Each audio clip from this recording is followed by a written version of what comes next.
Buenos días nuevamente, ¿cómo están? Qué bueno, yo estoy nervioso, diría Natán, la verdad. Tenía ya un tiempito que no estaba yo acá al frente, pero confío en que nuestro Dios, Él es soberano y Él sabe por qué suceden estos detallitos a veces. Y pues estamos aquí nuevamente para compartir ahora a los hombres, ¿verdad? A las mujeres les tocó ya 2 semanitas, ahora nos toca a los hombres. Y vamos a tocar el tema de los obispos, continuando con la epístola de Primera de Timoteo.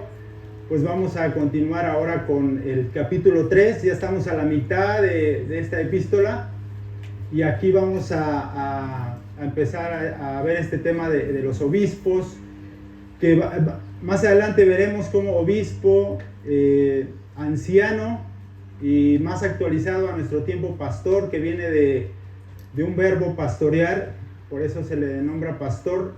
Pues es lo mismo, realmente es un sinónimo y eso es lo que vamos a escuchar ahorita. Si me escuchan decir obispo, pastor, como dije también anciano, perdón, pues será lo mismo, no nos confundamos. Y antes de empezar, pues quiero con una analogía. Imagínense ahorita, el escenario es perfecto, yo creo. Imagínense un rebaño de ovejas en este lugar, pastoreado obviamente por su pastor. Las ovejas, si son, no sé, la determinada cantidad que podamos imaginarnos, si andan solitas, si andan vagando por acá, pues posiblemente les suceda algo, ¿no? Si no tienen quien las guíe, quien las cuide. Por eso es necesario un pastor para estas ovejas. Y de alguna manera, pues este terreno tiene limitantes, ¿no? Pero ¿qué pasa si esta analogía la imaginamos en un campo, ¿no? En una montaña donde puede haber otros depredadores, puede que necesiten comida, puede que necesiten de alguna manera también llevarlos a un corralito, tal vez ya cuando anochezca. Todo eso lo hace el pastor. Y precisamente por eso esa analogía es perfecta para lo que vamos a ver el día de hoy. Porque es así como toda la iglesia, el rebaño de Dios, necesita de pastores. Y qué mejor que sean más de un pastor. Porque muchas veces cuando va creciendo la iglesia, va creciendo el rebaño, a veces es más complicado para un solo pastor poder tener cuidado de cada una de estas personas, de estos congregantes, de estos hermanos. Entonces, por eso mismo es lo que vamos a tratar el día de hoy en el capítulo 3. Y si me acompañan, vamos a ponernos de pie como lo hemos venido haciendo. Vamos a leer este pasaje que precisamente habla de los obispos o ancianos. Entonces, si nos ponemos de pie y me siguen con su lectura, Primera de Timoteo, capítulo 3. Dice así la palabra del Señor. Palabra fiel es esta: si alguno aspira al cargo de obispo, buena obra desea hacer. Un obispo debe ser pues irreprochable, marido de una sola mujer, sobrio, prudente, de conducta decorosa, hospitalario, apto para enseñar, no dado a la bebida, no pendenciero, sino amable, no contencioso, no avaricioso. Versículo 4. Que gobierne bien su casa, teniendo a sus hijos sujetos con toda dignidad. Pues si un hombre no sabe cómo gobernar su propia casa, ¿cómo podrá cuidar de la iglesia de Dios? No debe ser un recién convertido, no sea que se envanezca y caiga en la condenación en que cayó el diablo. Debe gozar también de una buena reputación entre los de afuera de la iglesia, para que no caiga en descrédito y en el lazo del diablo.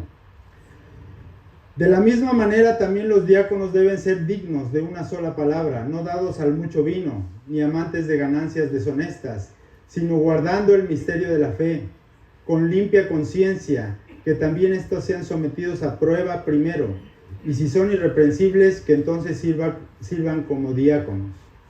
De igual manera las mujeres deben ser dignas, no calumniadoras, sino sobrias, fieles en todo, que los diáconos sean maridos de una sola mujer y que gobiernen bien a sus hijos y sus propias casas. Pues los que han servido bien como diáconos obtienen para sí una posición honrosa y una gran confianza en la fe que es en Cristo Jesús. Amén. Vamos a orar. Padre, te damos gracias en esta mañana. Padre Santo, Padre, tú que eres digno de ser alabado y ser glorificado. Venimos en esta mañana, Padre, y te damos gracias por esta palabra que tú inspiraste por tu Espíritu Santo en el apóstol Pablo. Y te damos gracias, Padre, porque necesitamos un pastor. El príncipe de los pastores eres tú, Cristo Jesús, como dice tu Escritura.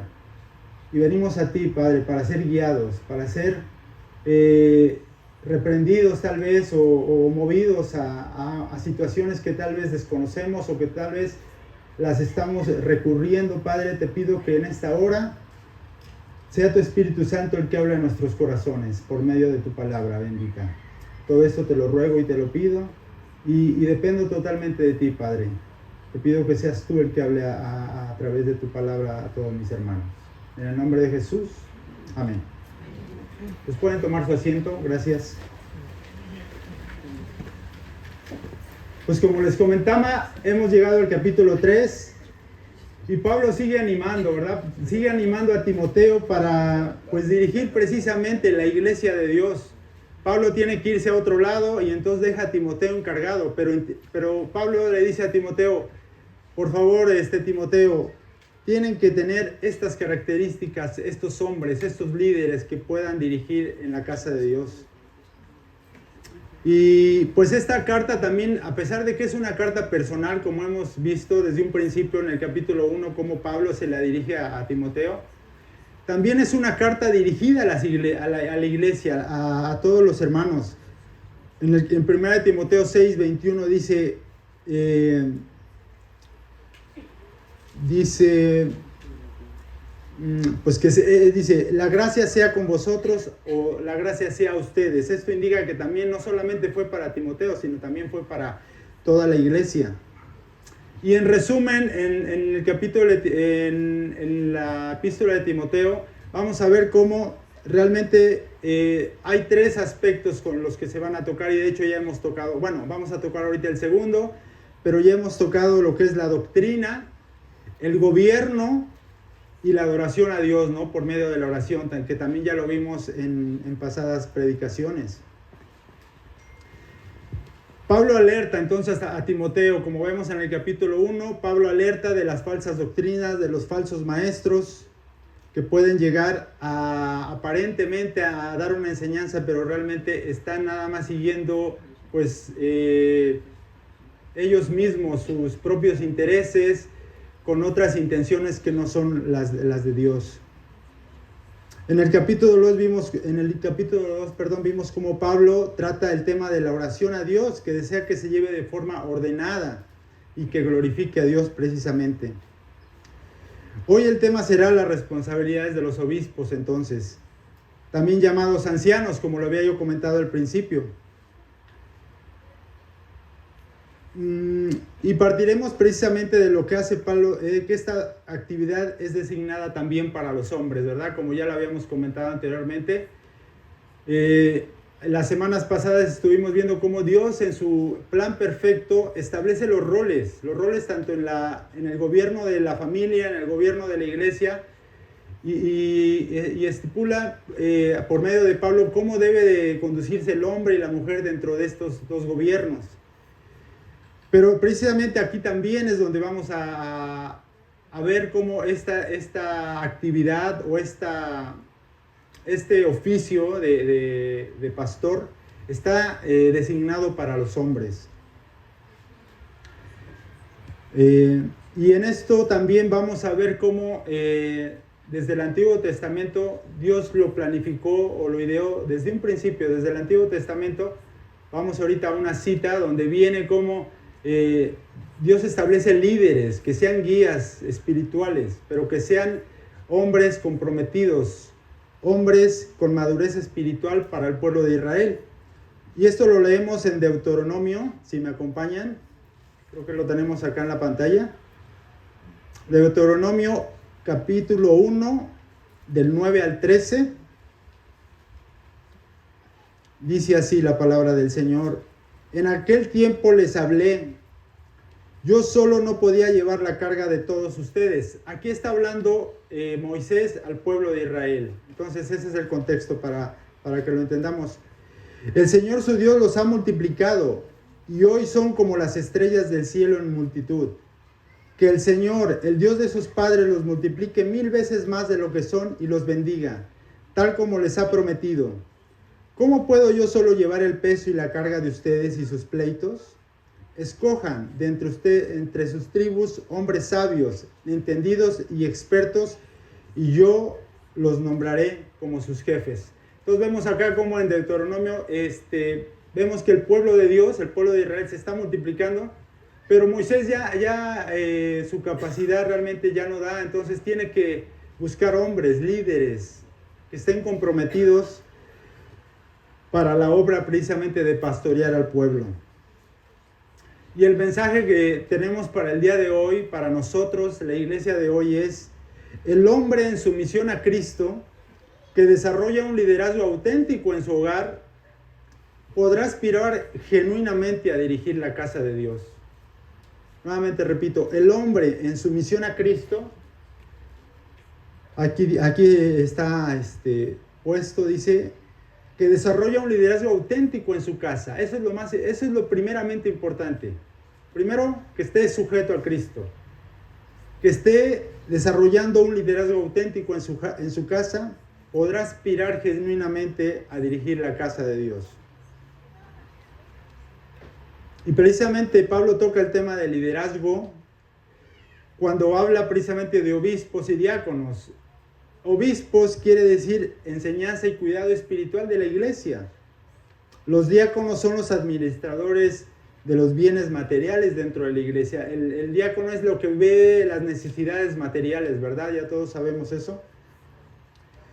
Y realmente aquí Pablo vamos a ver cómo se enfoca en sus cualidades y su conducta.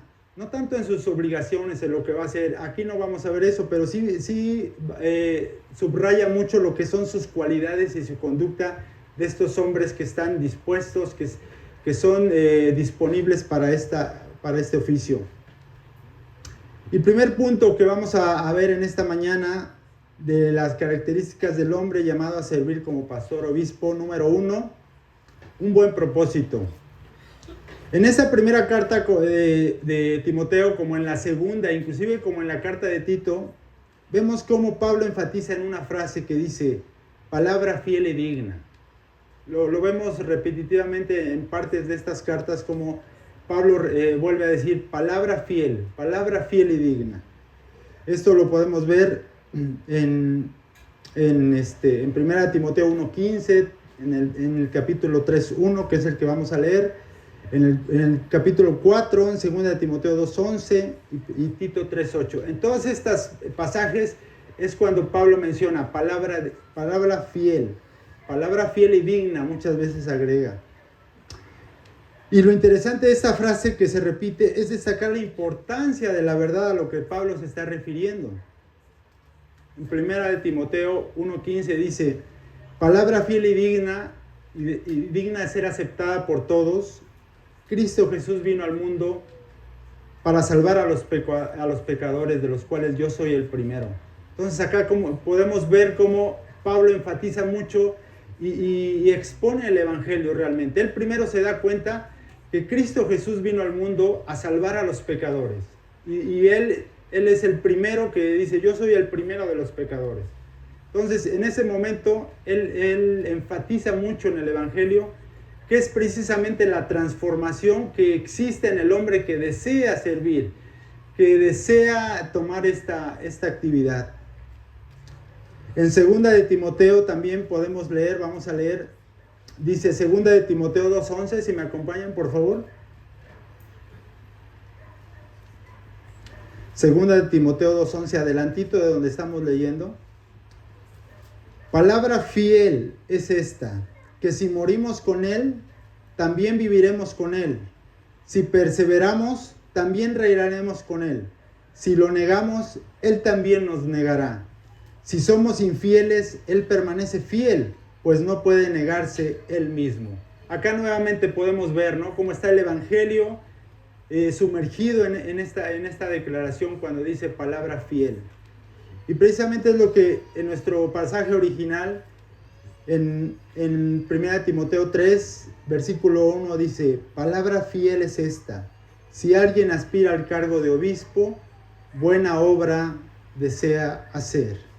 Entonces podemos ver, ¿no?, primeramente cómo Pablo enfatiza mucho cuando habla de palabra fiel, es porque está sumergido el Evangelio. Está ahí un mensaje que previamente el hombre, como les comentaba, tiene que reconocer que es un hombre pecador, que necesita a Cristo, y ya con un corazón renovado, entonces disponer de ese deseo por servir, por ser un obispo, por ser un anciano. Y pues de esta manera podemos ser aspirantes, ¿no? Número 2, el buen obispo y sus cualidades. Realmente, ¿qué es un obispo? En mi manera particular de concebir, yo cuando fui creciendo, yo creía la palabra obispo, luego lo asemejaba a la Iglesia Católica Romana, ¿no? Entendía yo que ese puesto o ese nombramiento solo existía para esas personas, o sea, para esos hombres que se reclutaban o entraban a esos, no sé cómo se le puede llamar, si son conventos, que empiezan como monjes, después van para sacerdotes y más adelante pueden aspirar a ese nombramiento, ¿no? Entonces yo entendía que eso pues no era para ninguno de nosotros, si no es que yo fuera católico romano, que en este caso yo nací con una doctrina de evangelista, entonces pues realmente yo no creí que eso fuera para mí, ¿verdad? Pero realmente, ¿qué es un obispo? Y eso lo vamos a entender y lo vamos a descubrir si leemos las Escrituras.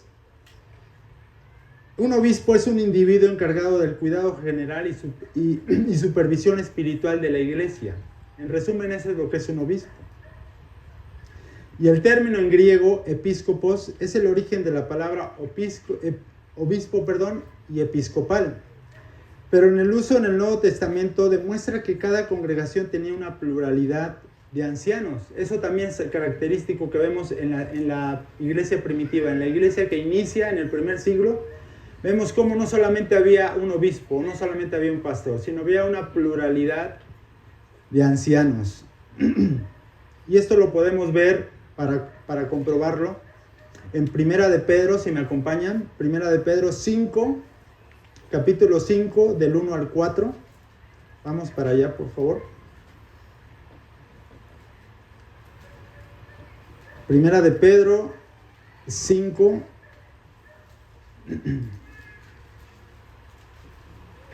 del 1 al 4, y dice así el apóstol Pedro: por tanto, a los ancianos entre ustedes exhorto yo, anciano como ellos, y testigo de los padecimientos de Cristo, y también participante de la gloria que ha de ser revelada, pastoreen el rebaño de Dios entre ustedes, velando por él, no por obligación, sino voluntariamente como quiere Dios, no por la avaricia del dinero, sino con sincero deseo, tampoco como teniendo señorío sobre los que les han sido confiados, sino demostrando ser ejemplo del rebaño. Y cuando aparezca el príncipe de los pastores, ustedes recibirán la corona inmarcesible de gloria. Entonces, acá vemos cómo también son nombrados como ancianos, ¿verdad? El apóstol Pedro también nombra a todos estos hombres encargados, y no es uno. Aquí habla la Escritura de que son muchos los que de alguna manera van a llevar, van a cuidar de ese rebaño. En Hechos también, capítulo 20, si vamos a Hechos, capítulo 20 del 28 al 30, dice así la palabra del Señor.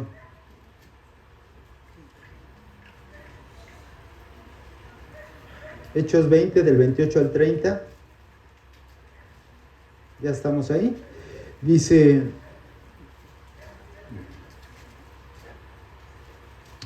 tengan cuidado de sí mismos y de toda la congregación en medio de la cual el Espíritu Santo les ha hecho obispos para pastorear la iglesia de Dios, la cual Él compró con su propia sangre.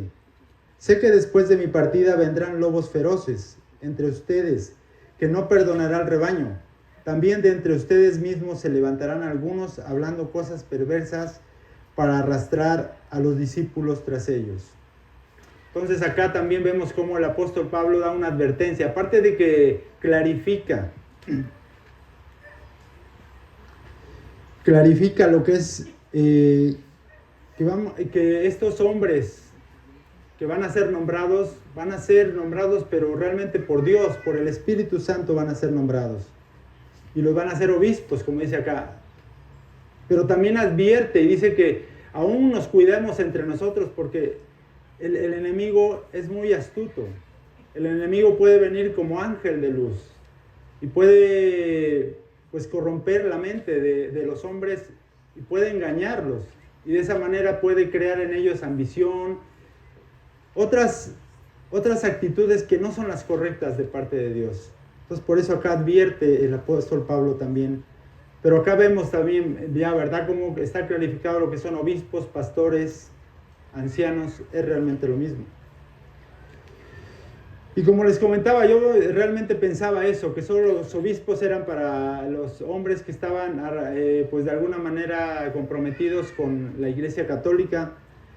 Y leyendo un poco la biografía de Martín Lutero, precisamente Martín Lutero tenía el llamado a servir. Él sentía que tenía que servir a Dios, pero él inició como monje en la Iglesia Católica Romana. Pero Lutero, aún desafiando a la Iglesia Católica Romana, se enteró. ¿Y cómo se enteró? Por medio de la palabra de Dios, leyendo la palabra de Dios. Primeramente, él se esforzaba por hacer todo lo humanamente posible en sus fuerzas para agradar a Dios. Pero él no lo hacía y se frustraba. ¿Qué pasó? Que él llegó a las Escrituras, porque él hasta donde estaba estudiando o estaba perfilado para ser monje y sacerdote, no les permitían a ellos leer la Escritura. Solo el sumo sacerdote es el que podía leer las Escrituras. Pero él, desafiando eso, él entró a las Escrituras y primeramente se dio cuenta de que él podía ser salvo. Él podía ser salvo por medio de la gracia. Él podía, ya no era por obras, sino era por la gracia de Cristo Jesús que él podía ser salvo. Y a partir de ahí también, él ejerció el oficio de predicador, de pastor y de maestro. Y más adelante pues fue un histórico reformador del movimiento de la Reforma Protestante del siglo XVI. Entonces vemos acá como Martín Lutero también, él a través de la Escritura es como se dio cuenta que él primeramente iba a ser salvo por gracia, pero también podía ejercer ese obispado o ese ancianato, como se le puede llamar también, y proclamar la palabra. Y fue un hombre muy usado por Dios para proclamar precisamente la palabra de Dios. Vamos a leer, también ya no vayan para allá, les voy a leer 1 de Timoteo 3, del 2 al 3, que de alguna manera es como vamos siguiendo el orden. Dice: un obispo debe ser pues irreprochable, marido de una sola mujer, sobrio, prudente, de conducta decorosa, hospitalario, apto para enseñar, no dado a la bebida, no pendenciero, sino amable, no contencioso, no avaricioso. Vemos acá como Pablo nos enumera, ¿verdad?, unas características que el hombre que aspira a ser anciano, que a ser pastor, debe de fijarse en estas características. Número 1, irreprochable. Iniciando con esta lista, pues no significa irreprochable que el hombre que esté aspirando no tenga pecado, porque eso nos descalificaría a cualquiera de nosotros. El único que es sin pecado es Cristo Jesús.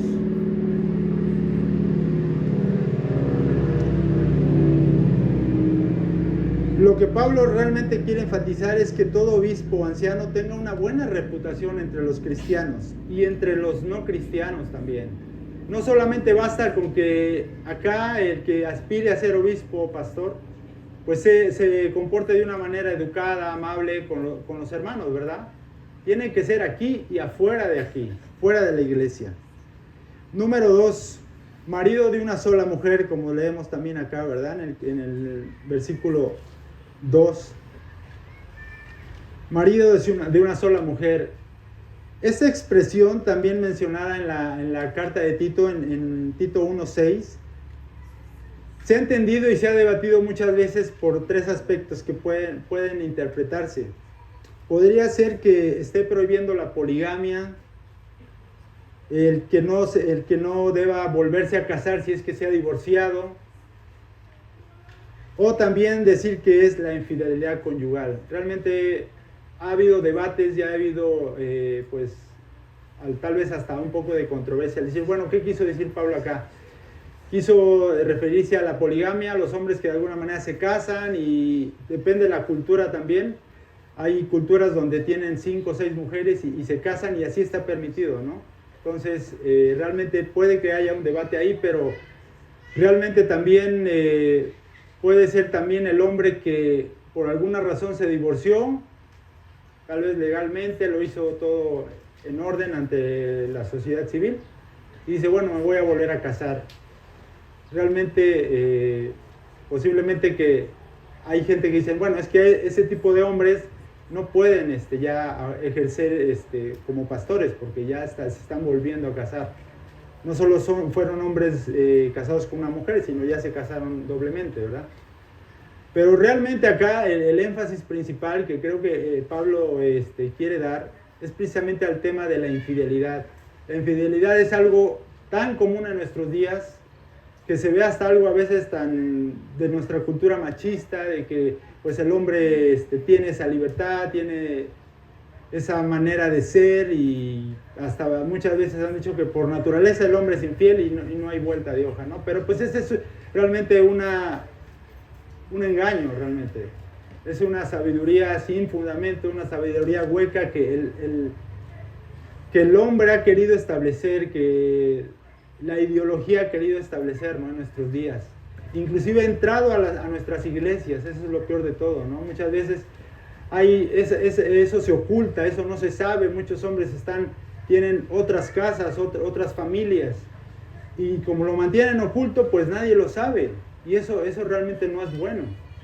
Entonces realmente acá Pablo enfatiza mucho en eso, porque inclusive la cultura grecorromana también tenía esos problemas. No solamente fue esos problemas desde ese tiempo, seguimos padeciendo de esos problemas. Entonces, realmente se enfatiza mucho en la inmoralidad, ¿verdad? Y Pablo también no está prohibiendo que los hombres solteros desempeñen esta función, que también aquí podemos entrar en un debate, ¿no? De decir, bueno, pues un hombre soltero que tiene ese llamado, que tiene esa disposición, pero no se ha casado por alguna razón, no puede ejercerlo. Pues acá no lo prohíbe, pero tampoco lo menciona, ¿verdad? Pero también Pablo dice, bueno, aconseja, dice, es mejor casarte para no quemarte, para no entrar en tentación. Al joven, al que tal vez está ya en una edad de poderse casar y no lo ha hecho, es mejor casarse, pero si por alguna razón no ha sucedido, también aquí menciona que hay algunos que tienen ese dominio propio, ¿no? Como ese don para poder decir, bueno, yo soy soltero y así voy a permanecer sirviendo a Dios. Eso también puede suceder. Número 3, apto para enseñar. Esta aptitud realmente es lo que diferencia también de lo que es el anciano y de lo que es el anciano y de lo que es el diácono, perdón. Eso es lo que diferencia de uno de otro, de que Pablo casi son las mismas características entre diácono y entre obispo, pero lo que realmente diferencia es que el anciano es el que está apto para enseñar, el que está dispuesto para enseñar. Y Y eso es realmente lo que diferencia las tareas de uno y otro, ¿verdad? Como hemos mencionado. La aptitud de enseñar para el aspirante no se refiere al talento, carisma u otras cualidades externas. Más bien es el don espiritual de mostrar un conocimiento fiel a la palabra de Dios. Centrarse en la Escritura. Eso es bien importante, hermanos. Porque muchas veces, más en nuestra cultura, hemos visto que pues hay muchos hombres que enseñan, pero están más confiados en su carácter, en su carisma. Y realmente muchas veces ya se desvían, ya ni siquiera tocan la palabra de Dios, ya ni siquiera su enseñanza está centrada en la palabra de Dios. Entonces hay que tener mucho cuidado con eso. Y precisamente en Tito nos especifica cuáles son esas características. Tito 1:9 dice, debe de retener la palabra fiel, que es conforme a la enseñanza, para que sea capaz también de exhortar con sana doctrina y refutar a los que la contradicen. Entonces, ese es realmente lo que debe de tener la esencia de ese hombre que esté capacitado para enseñar. Tiene que estar centrado en la palabra, con una sana doctrina. Y refutar también cuando alguien quiera contradecir precisamente la palabra de Dios. Porque precisamente las falsas doctrinas que desde ese tiempo ya Pablo anunciaba que estaban próximas o se estaban ya inmiscuyendo dentro de la iglesia, pues en ese tiempo inclusive hablaba de hombres que tenían intereses propios, intereses de avaricia también, de dinero, o de manipular a la gente también para sus conveniencias. Y en nuestra actualidad, pues muchas veces hay iglesias que solo entretienen, que solo consienten a la audiencia. Quieren de alguna manera, como se dice, endulzar el oído del congregante, ¿no? Número 4, familia en orden. Y esto lo vemos regresando a nuestro pasaje original en 1 de Timoteo, en el versículo 4 y 5 podemos ver esto. Dice que gobierne bien su casa, teniendo a sus hijos sujetos con toda dignidad. Pues si un hombre no sabe cómo gobernar su propia casa, ¿cómo podrá cuidar de la iglesia de Dios? Y esa característica realmente, acá Pablo le enfatiza, ¿verdad? Como decíamos, para los obispos. Pero esto creo que es un llamamiento para cada uno de nosotros, varones, padres de familia. Estamos llamados a tener un liderazgo auténtico en nuestro hogar. Y acá, pues realmente tú podrás decir, joven, pues es que, o yo que no tengo familia, yo que no, pues no, este mensaje a lo mejor, o este punto no es para mí, ¿no? Pero más adelante, tú tendrás una casa, tú tendrás un hogar, una familia. Y qué bueno que a esta temprana edad puedes escuchar este mensaje. Puedes saber que tienes que tener un liderazgo auténtico dentro de tu casa, que tus hijos estén bien educados, espiritualmente bien cultivados en la palabra de Dios. Ahora también acá podemos pensar en como decíamos nuevamente, ¿no? En los hombres que pues tal vez no tienen, son solteros. Pues realmente Pablo, yo creo que acá enfatiza más bien, o el perfil ideal para este anciano o pastor es que esté casado, es que tengas experiencia ya de dirigir un hogar, de dirigir a una familia, de dirigir a sus hijos, a su esposa, estén sujetos. Y ese será un reflejo, un padre que tiene su hogar, su casa, sujetos espiritualmente, eso dará una garantía para que pueda también dirigir la casa de Dios. Número 5, la madurez espiritual. Y esto lo podemos ver en Timoteo, en el versículo 6, capítulo 3, 6.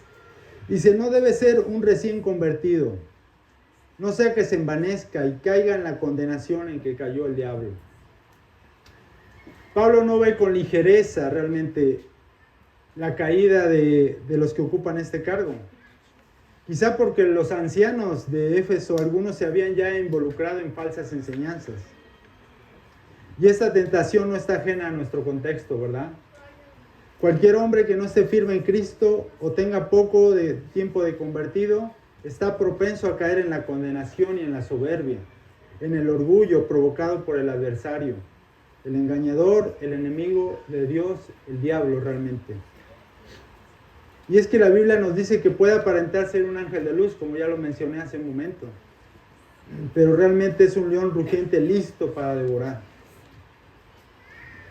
La Biblia también nos menciona cómo los mismos ángeles se convirtieron en demonios precisamente por ese orgullo, por esa avaricia.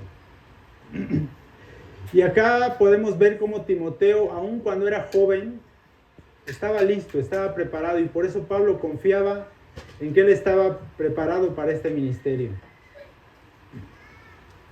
¿Qué pasó con Timoteo? Que desde temprana edad, ¿verdad? Como ya lo mencionamos también, su madre y su abuela lo fue instruyendo, lo fueron cultivando espiritualmente, apegados a la palabra de Dios, para que más adelante rindiera fruto de ese crecimiento. Número 6, íntegro.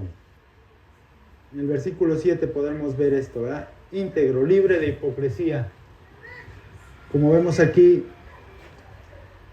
dice el verso 7, debe de gozar también de una buena reputación entre los de afuera de la iglesia, para que no caiga en descrédito y en el lazo del diablo. Nuevamente acá Pablo enfatiza, ¿no?, que todo hombre que no goza de reputación, de que tal vez se manifiesta de una manera dentro de la iglesia, pero fuera de la iglesia es otro, es realmente porque está en el lazo del enemigo, está siendo engañado y está siendo hipócrita al final de cuentas, ¿no?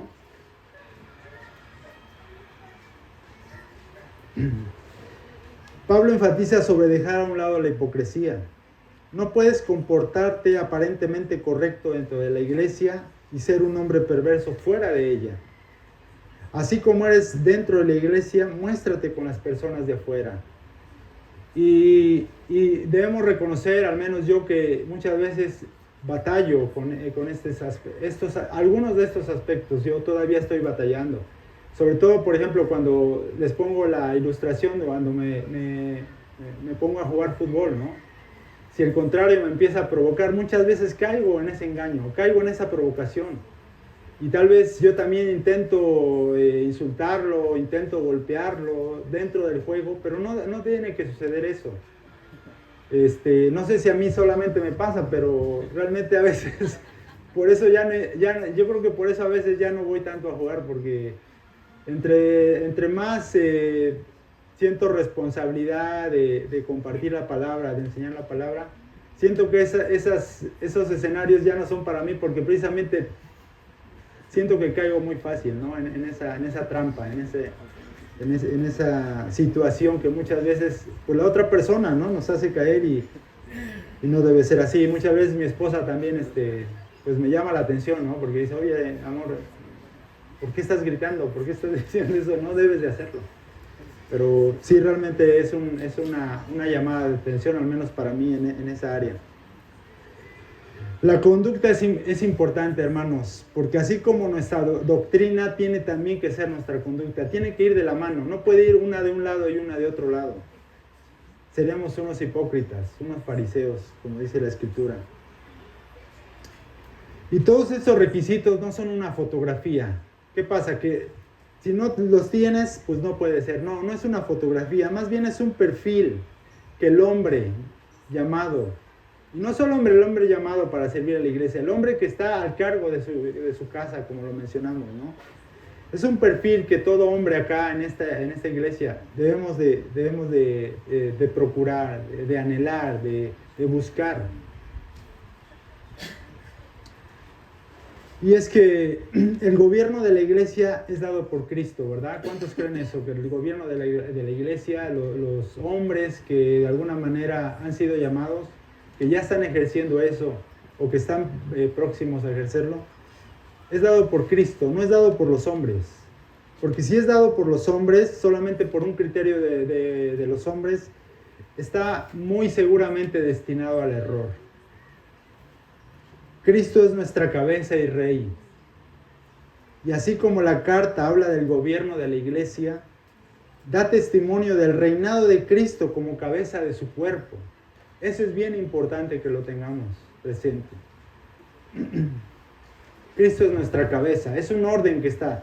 Cristo es nuestra cabeza, Y así como Cristo reina como cabeza de su cuerpo, el hombre que está aspirando a ser ese sacerdote, ese obispo, ese pastor, tiene que estar sometido precisamente a Cristo Jesús. ¿Cuál es la aplicación, para terminar, que encontramos en este pasaje? Muchas de estas características son para todos los cristianos, son para hombres, son para mujeres. Entonces los líderes varones deben de poseerlas para servir como ejemplo a la congregación de la iglesia y fuera de la iglesia. Esa es realmente la conclusión. Es un llamado para todos. Algunas características aplicarán, como el apóstol Pablo lo mencionó, para los hombres que aspiran a ser esos pastores. Pero todos estamos llamados a buscar y a seguir estas características que hemos visto. Y para terminar vamos a leer Efesios capítulo 4, si me acompañan por favor.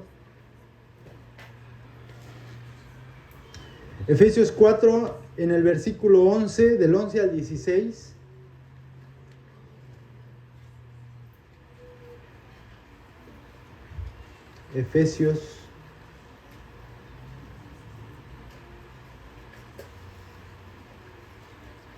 Efesios 4 del 11 al 16 dice así: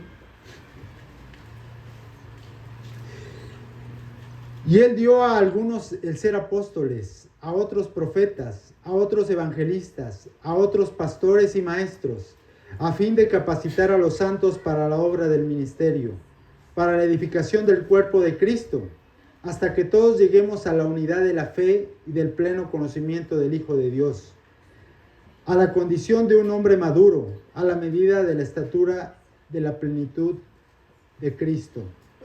Entonces ya no seremos niños, sacudidos por las olas y llevados de aquí para allá por todo viento de doctrina, por la astucia de los hombres, por las artimañas engañosas del error. Más bien, al hablar la verdad en amor, creceremos en todos los aspectos, en aquel que es la cabeza, es decir, Cristo, de quien todo el cuerpo, estando bien ajustado y unido por la cohesión de las coyunturas, proveen, conforme al funcionamiento adecuado de cada miembro, produce el crecimiento del cuerpo para su propia edificación en amor. Entonces, este mensaje, hermanos, es para todos nosotros. Y como dice acá Efesios, es para que también, no solamente los hombres que les toca predicar, les toca dar la enseñanza, cumplan estos requisitos y sean aprobados, primeramente delante de Dios y después delante de ustedes. Ustedes son testigos de que todos los hombres, de alguna manera, que estén parados acá, cumplan con estos requisitos. Y no es, también quiero dar este punto, no es un esfuerzo humano. No es decir, es que yo tengo que esforzarme para hacer esto. Primeramente es por gracia. Es cuando nos damos cuenta de la gracia de Cristo que tenemos. Y esa gracia nos hace reaccionar y nos hace movernos a hacer como estas características que hoy leímos en Primera de Timoteo. Entonces, de esa manera, tanto los oyentes como los expositores tenemos que estar, como dice acá en Efesios, en amor, en la enseñanza, ya sea hablada o escuchada. Vamos a orar. Padre, te damos gracias en esta tarde. Gracias, Padre, te doy porque tu palabra es viva y eficaz. Y en esta carta que Pablo escribió a Timoteo podemos ver claramente cuál es el perfil de estos hombres que tú capacitas. No son capacitados en algún instituto, no son capacitados en algún lugar como prioridad, sino la prioridad es que primeramente son hombres que están dispuestos y reconocen su condición delante de ti y saben que son los primeros de los pecadores y que sin Cristo nada somos, Padre. Te doy gracias en esta mañana porque a la luz de tu escritura hemos también escuchado que como congregantes, como hermanos, estar cautelosos y estar pendientes de esas enseñanzas que recibimos o que escuchamos, que sean hombres aprobados por ti, Padre, que estén sujetos sometidos a ti. Te doy gracias, Padre, y también oro por aquellos hombres que tal vez sintieron un llamado a través de esta enseñanza, de este pasaje, y que intentarán perseverar para que algún día sean llamados, sean hombres que vengan a la mies para estar listos y estar aceptados y comprometidos con dar la enseñanza y dirigir iglesias, dirigir congregaciones. Te doy gracias, Padre, por esos hombres que hoy pueden ser llamados. Todo eso te lo